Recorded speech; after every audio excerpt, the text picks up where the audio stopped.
North Korea is not even this crazy, right? And especially I was comparing the work culture. I mean, before the class, in this like 120 people lecture hall, everybody says the first thing they ask is like, oh, give us your pronouns. And then some people are gender fluid. So that morning they might identify themselves like a girl, but afternoon they're gonna be a boy. So instead of me trying to learn who this person as a character, all my energy is being spent on learning their pronouns in the classroom so I don't look like a bigot. I don't look like inclusive person enough. And I mean, so that was when I was like, even North Korea don't do this stuff. Like people now identifying as a African American or identify as a Korean even, right?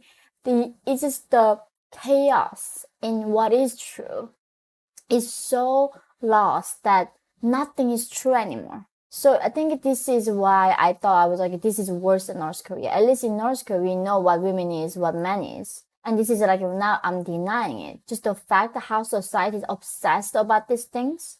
And that's when I realizing not having problem is actually a problem. Because these people do not actually having a problem.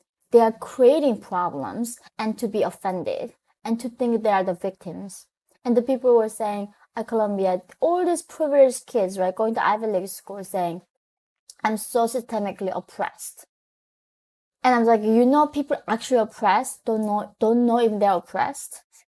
That's like, if the fact that you're oppressed, you're not oppressed. And I think this is like the education in the West, especially the Western, like the European countries are doing this to children, telling them how victims they are. They do not teach them to self-responsibility. And frankly, I don't think they even know the history of socialism or communism. And they know Hitler, they know Nazi Germany, right? But Mao killed 60 millions of human beings under Communist Party. Stalin, nothing killed more than communism ever did. But most people do not know that. And I think that's why education failed them. And these young people have no clue, and all they're blaming is this freedom.